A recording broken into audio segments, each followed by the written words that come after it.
Hello friends, இன்றைக்கி ஒரு இன்ட்ரெஸ்டிங்கான வீடியோ தான் பார்க்க போகிறோம்.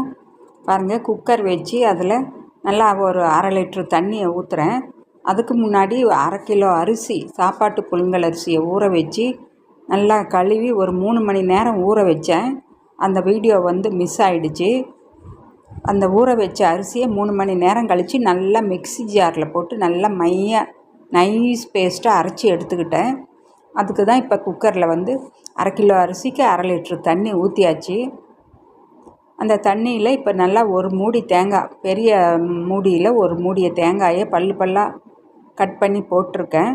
இப்போ நம்ம செய்ய போகிறது ஒரு பாரம்பரியமான ஒரு இனிப்பு தாங்க. சேலத்தில் ரொம்ப ஃபேமஸாக அல்வா புட்டுன்னு சொல்லுவாங்க.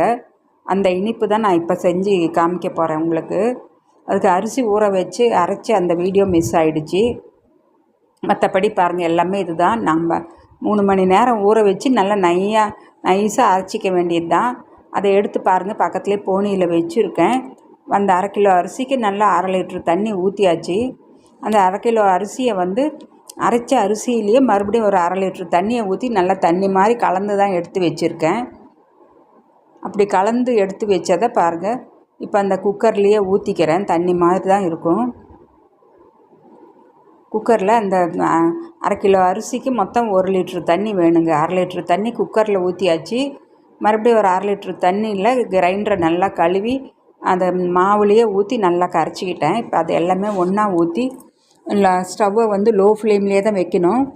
கைவிடாமல் அப்பப்போ கொஞ்சம் நேரம் நீங்கள் கலந்து விடணும். அப்போ தாங்க அந்த மாவு நல்லா வெந்து வரும். இது ரொம்ப பாரம்பரியமான ஸ்வீட்டு, சேலம் சைடு அல்வா புட்டுன்னு சொல்லி. இதில் சர்க்கரை போட்டும் செய்யலாம். நாட்டு சர்க்கரை அல்லது வெல்லம் அல்லது கருப்பட்டி எது வேணால் போட்டு செய்யலாம். நான் இப்போ சர்க்கரை போட்டு தான் செய்ய போகிறேன். நல்லா வெள்ளை கலராக இருக்கும். பாருங்கள், நல்லா அப்பப்போ கிளறி விட்டுக்கிட்டே இருக்கணும். ஆனால் அடுப்பு மட்டும் லோ ஃப்ளேம்லேயே தான் இருக்கணும். ரொம்ப சூப்பராக இருக்கும். ரொம்ப குறைவான பொருட்களில் நிமிஷமாக செஞ்சிடலாம்.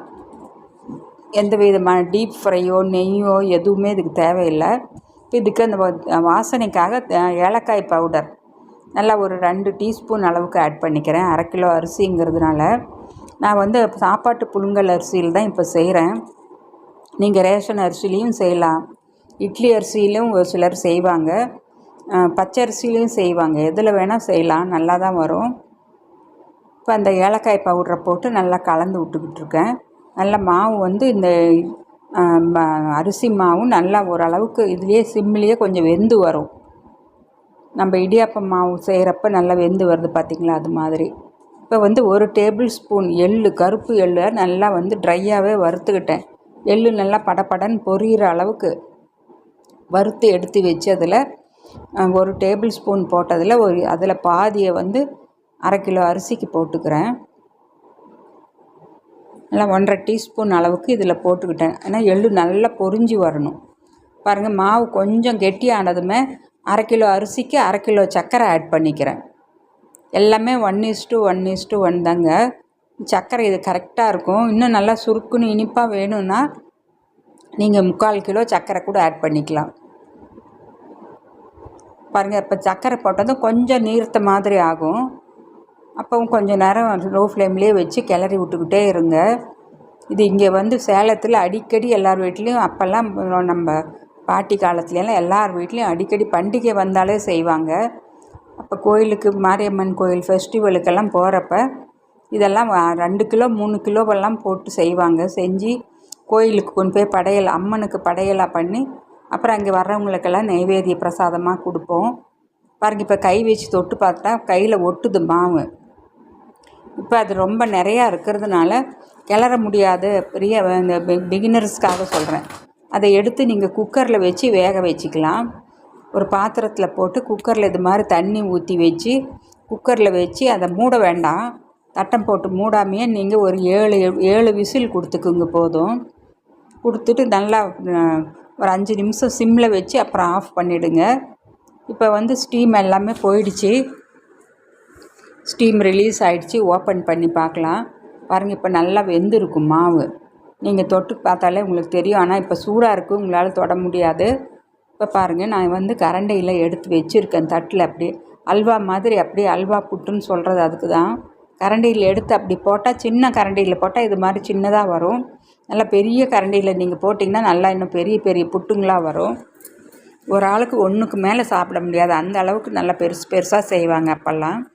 இதுதாங்க கரண்டியில் வந்து தண்ணியை முதல்ல நினச்சிக்கணும். ஒவ்வொரு கரண்டிக்கும் மாவை வந்து நல்லா கரண்டியை நல்லா தண்ணியில் நனைச்சி, அப்புறம் மாவு நல்லா ஒவ்வொரு கரண்டி எடுத்து நீங்கள் தட்டில் வந்து இது மாதிரி தாம்பாளத்தட்டில் நல்லா சூடாக இருக்கிறப்பவே வச்சுடுங்க. நல்லா ஆறுனப்புறம் நீங்கள் எடுத்து பாருங்கள், அப்படியே அல்வா மாதிரி கெட்டியாக வரும். அல்வா கீற்று போட்டால் எப்படி வரும் பார்த்தீங்களா, அந்த மாதிரி நல்லா கீற்றுக்கு ரவுண்ட் ரவுண்டாக வரும், புட்டு மாதிரி பாருங்கள். இப்போ அடுத்தது வைக்கிறது உங்களுக்கு காமிக்கிறேன். ஒன்று ஆல்ரெடி வச்சுட்டாங்க, அங்கே குழந்தைங்க பேத்திங்கெல்லாம் இருந்தவங்க. இப்போ பாருங்கள், நான் வச்சு காமிக்கிறேன். கரண்டி நல்லா ஒரு தண்ணியில் நனைச்சிக்கணும். ஒவ்வொரு பாருங்கள், இப்படி ஒவ்வொரு இதுக்கும் ஒவ்வொரு தடவை நனைச்சிக்கணும். அப்போ தான் உங்களுக்கு வந்து கரண்டியில் ஒட்டாமல் அப்படி நைஸாக விழுகும். இதுதாங்க, நான் வந்து சின்ன குழிக்கரண்டி தான் எடுத்துக்கிட்டேன். இதே நீங்கள் நல்ல பெரிய மாவு, இட்லி ஊற்றுற மாவு கரண்டியெல்லாம் எடுத்திங்கன்னா நல்ல பெரிய பெரிய புட்டுங்களாக வரும். இது 1/2 கிலோ அரிசிக்கு எனக்கு இவ்வளவு கிடச்சிருக்கு. 50 பீஸ் பக்கம் வந்துச்சு. அப்போல்லாம் இதுதாங்க ரொம்ப ஃபேமஸ்ஸு. கோயிலுக்கு போகிறப்பெல்லாம் இது மாதிரி செஞ்சு எடுத்துகிட்டு போய் பிரசாதமாக கொடுப்போம். எல்லோரும் விரும்பி வாங்கி சாப்பிடுவாங்க. இந்த வீடியோ பிடிச்சிருந்தால் லைக் பண்ணுங்கள். பை.